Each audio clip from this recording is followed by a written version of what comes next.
तो उसे हुस्पानवी से नाबलद होना चाहिए।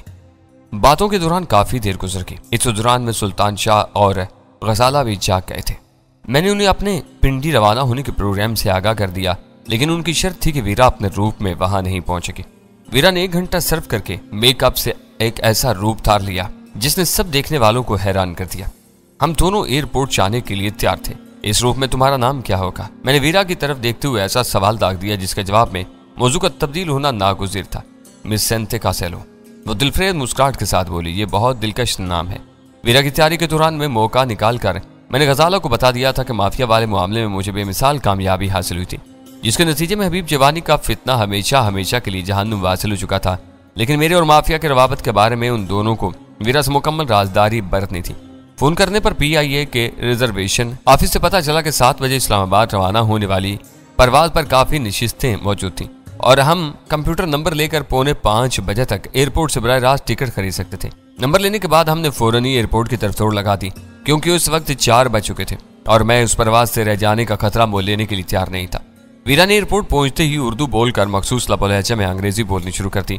कंप्यूटर नंबर के हवाले से हमें सेल्स काउंटर से कंफर्म्ड टिकट भी मिल गए। परवाज में खासा वक्त था, इसलिए हम चारों एक तरफ खड़े होकर बातें करते और कोल्ड ड्रिंक पीते रहे और 6 बजे गजाला और सुल्तान शाह को अलविदा कह के लाउंज में दाखिल हो गए। हम दोनों चेक इन काउंटर से बोर्डिंग कार्ड लेकर पलटे ही थे कि वीरा की तवज्जो उस सफेद फार्म की तरफ मबजूल होगी जो लाउंज में दाखिले के बाद अपना सामान रखने के लिए एक्सरे मशीन के सिरे पर खड़ा हुआ था। वो बांस की तरह पतला और दराज कामा था।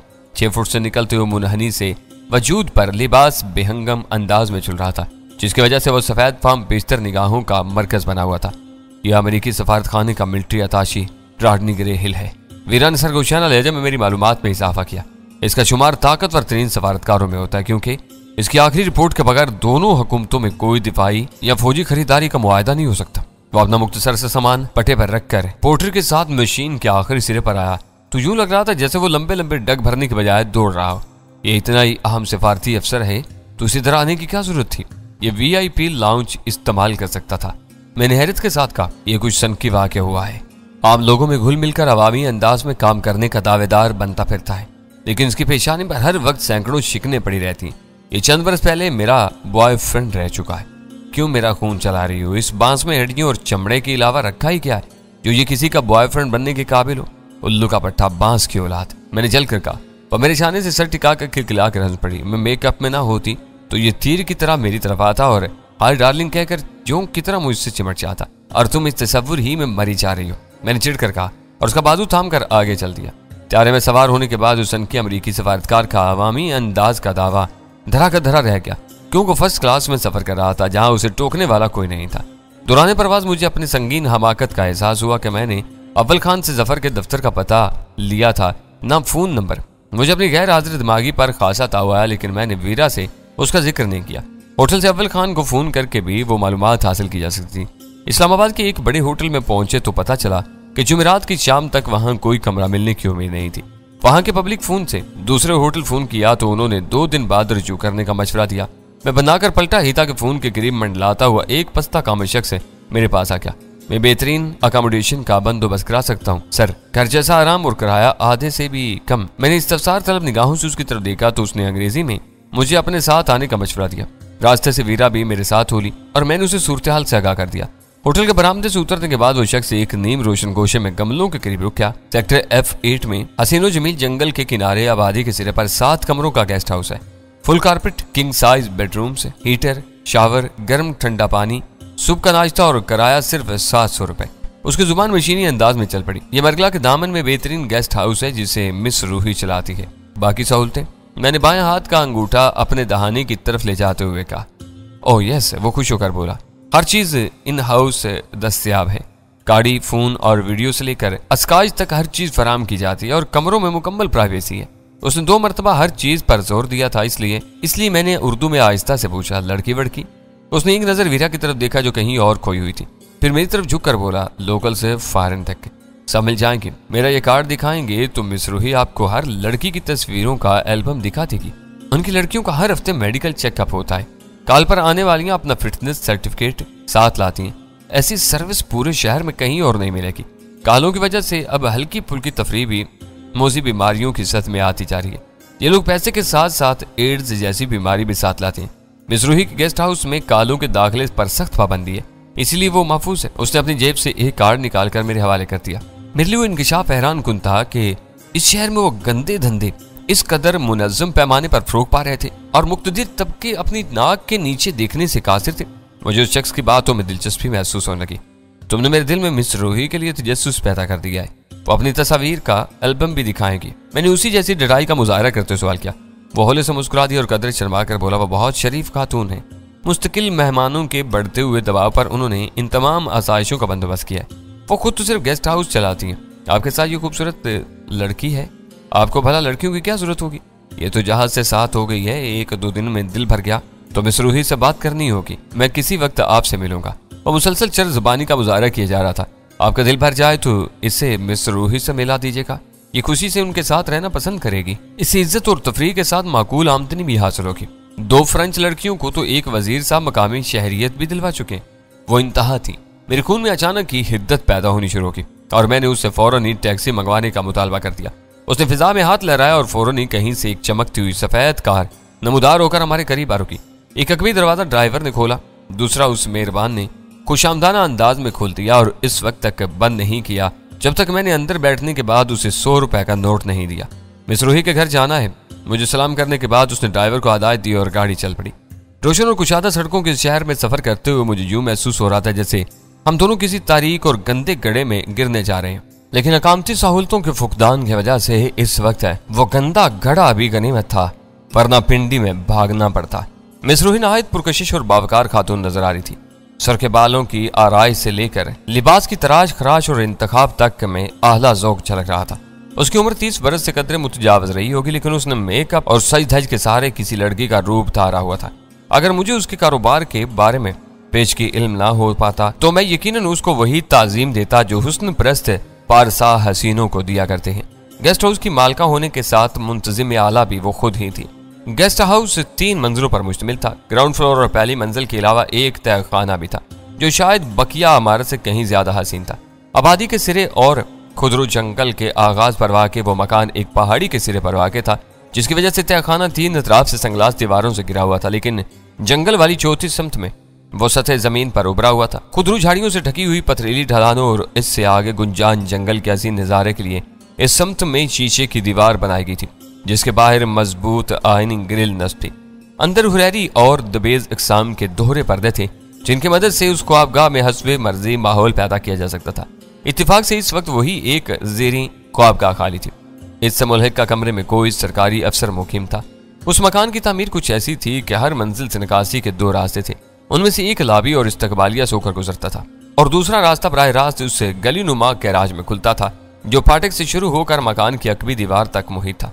वहां होटल जैसी रस्मी कार्रवाइयां नहीं थी। मिस रूही अपनी डायरी लेकर हमारे साथ ही उस कमरे में आके वो मुझसे ज्यादा वीरा पर तवज्जो दे रही थी और अजीब सी मुस्कान के साथ मुसलसल उसी के देखे जा रही थी। मैंने अंदाजा लगाया कि हमें वहां भेजने वाला दलाल हमारे पहुंचने से पहले ही रूही को हमारे ख्वाहिश से आगाह कर चुका था। रूही की नजरों में मैं तो बस चंद दिनों का खरीदार था, जबकि वीरा के रूप में उसे एक ऐसा पंछी नजर आ रहा था जिसकी छतरी पर बैठा था और वो कई महीनों बल्कि सालों के लिए उसे फांसने की ख्वाब देख रही थी। रूही ने अपनी डायरी में सिर्फ मेरा नाम लिखा। मैंने उसे 2000 रुपए पेशगी दिए और फिर विस्की की फरमाइश कर डाली। दरअसल सुबह सुबह जिन पीने की वजह से मेरा सर भारी हो रहा था, जिसका तोड़ विस्की से ही हो सकता था।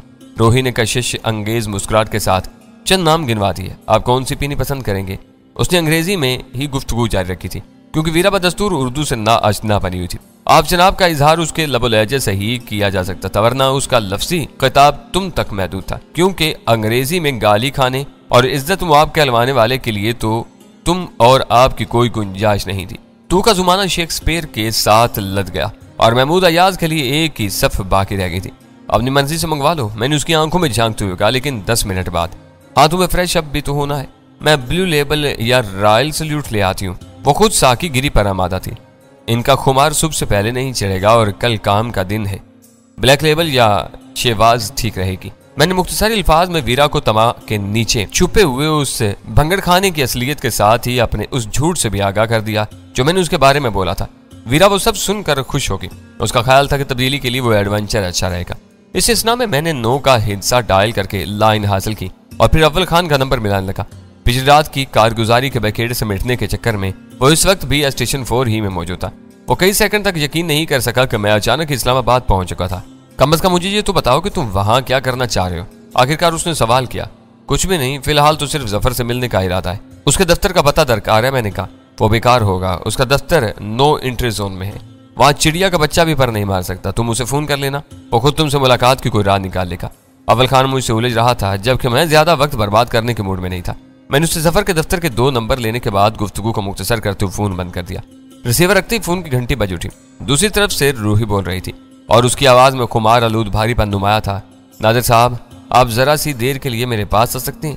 अभी तो मैं बाथरूम खाली होने का इंतजार कर रहा हूँ। क्या बात है? मैं दखल अंदाजी पर माजरत खा हूँ। उसके लहजे में लगावट का अंसर बढ़ गया। दरअसल मैं आपको 3 एल्बम दिखाना चाह रही थी। फोन पर या आपके रूम में यह बात नहीं हो सकती।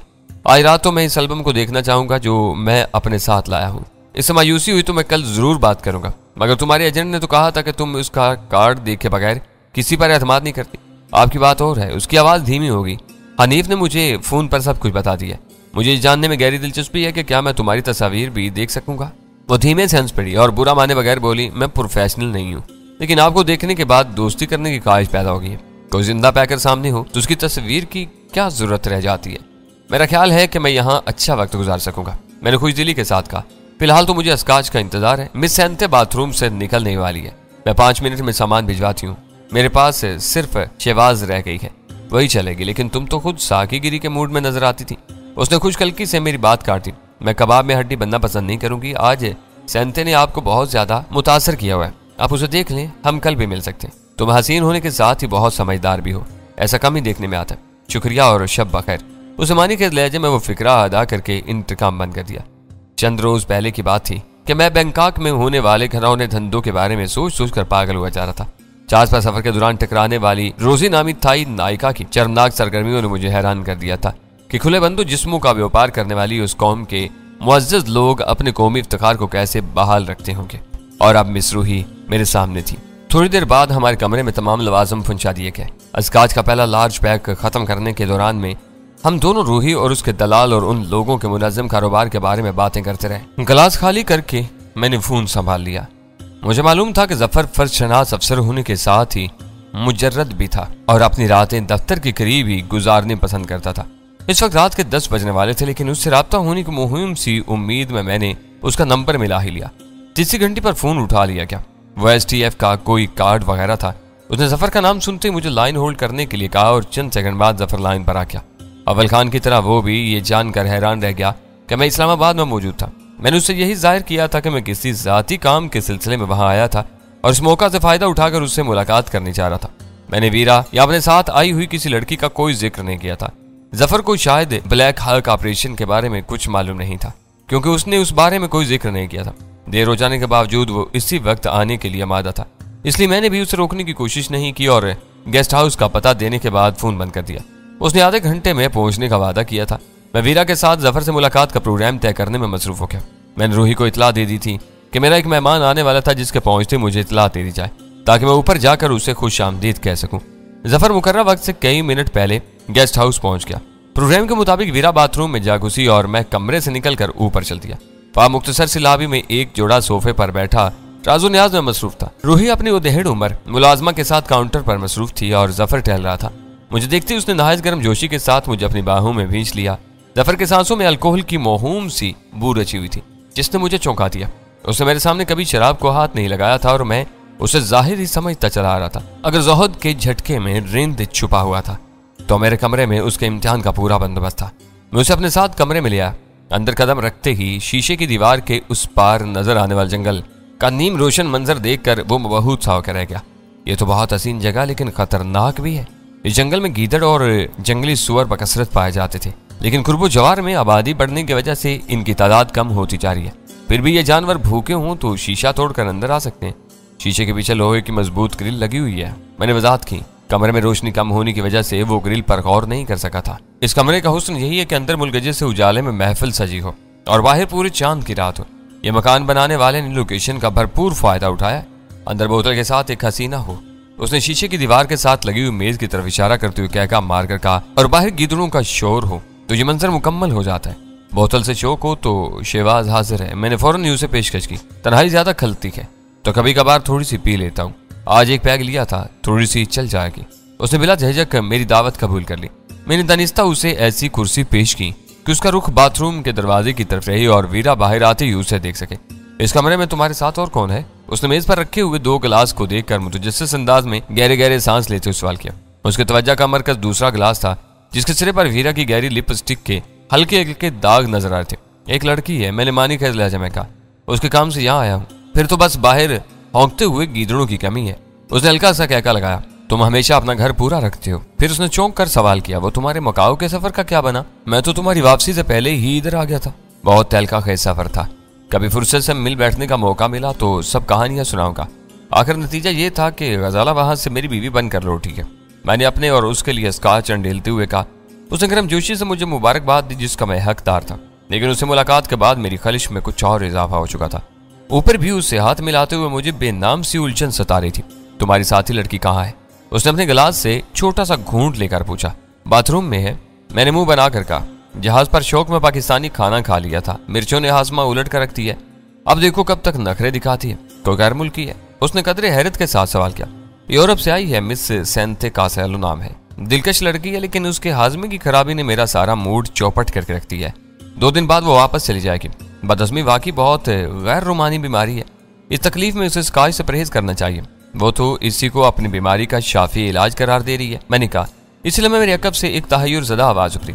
वीरा के कहे हुए फिक्रे के अल्फाज मेरे लिए नाकाबिले फहम थे, लेकिन मैं जानता था कि उसने जफर को देखते ही हिस्पानवी जुबान में उसे पहचान लेने का दावा किया था। मेरी उखाबी निगाहें जफर के चेहरे पर मरकूज थी। वीरा के अल्फाज सुनते ही उसका चेहरा धुआं हो गया था और आंखों में खौफ के साए तैर गए थे, लेकिन उसने लम्हा भर में ही खुद को संभाला दिया था। ये क्या कह रही है? उसने खोखली हंसी के साथ मुझसे सवाल किया। पता नहीं, मैंने बेपरवाही से चाने उचका कर कहा। कभी कभार अपनी मादरी जुबान बोलती रहती है। इस इस्ना में वीरा इटलाती हुई हमारी मेज के करीब आ गई। जफर मुसलसल उसी की तरफ देखे जा रहा था। उसकी आंखों से तशवीश और परेशानी छलक रही थी। मैंने अंग्रेजी में उन दोनों का एक दूसरे से तारुफ करवाया। उन्होंने इत्तेफाक से हाथ मिलाए, लेकिन जफर का चेहरा सर्द और बेचैन हो चुका था। वो मुसलसल वीरा को घूरे जा रहा था। क्या तुम हिस्पानी जुबान जानते हो? वीरा ने उसकी बेरहमाना नजरों की परवाह किए बगैर अंग्रेजी में सवाल किया। मैंने काफी अरसा कोलंबिया में गुजारा है, लेकिन बदकिस्मती से हिस्पानवी जुबान का एक फिक्रा भी नहीं सीख सका। जफर ने सपाट लहजा में जवाब दिया। हाँ, नहीं और शुक्रिया जैसे 10-5 अल्फाज जरूर सीख लिए थे। लेकिन तुम ये सवाल क्यों पूछ रही हो? मैं अपने चेहरे मोहरे से हिस्पानवी तो नहीं लगता। वीरा बेखौफी के साथ हंस पड़ी। उसने पूरे कमाल के साथ अपनी आवाज ही नहीं हंसी तक बदल ली थी। टैनी ने मुझे पहले ही बता दिया था कि तुम कई साल बोगोटा में रहे हो। वहां रहकर आदमी थोड़े बहुत जुबान सीख लेता है। बैठकर बातें करो। जफर उसके चाने पर हाथ रखते हुए दोबारा अपनी कुर्सी पर बैठ गया। तुम अच्छी और दिलचस्प लड़की मालूम होती हो। क्या तुमने कभी कोलंबिया का सफर किया है? मेरे पेट में गड़बड़ हो रही है। उसने प्रोग्राम के ऐन मुताबिक माजरत कर ली। मैं ऊपर जाकर कोई दवा तलाश करने की कोशिश करती हूँ, वरना ये मेरी रात बिस्तर के बजाय बाथरूम में ही घुस रखे। ओह, ऐसी नाजुक सूरत हाल में मैं तुम्हें रोकने की कोशिश हरगिज नहीं करूंगा। वो हम दोनों की तरफ हाथ लहराती हुई कमरे से निकलती चली गई। इस बहाने से उसे रूही के साथ कुछ वक्त गुजारने का सुनहरा मौका मिल गया था, जबकि रूही भी उसे अपनी कालगर्ज की टोली में शामिल करने के लिए मौका की तलाश में थी।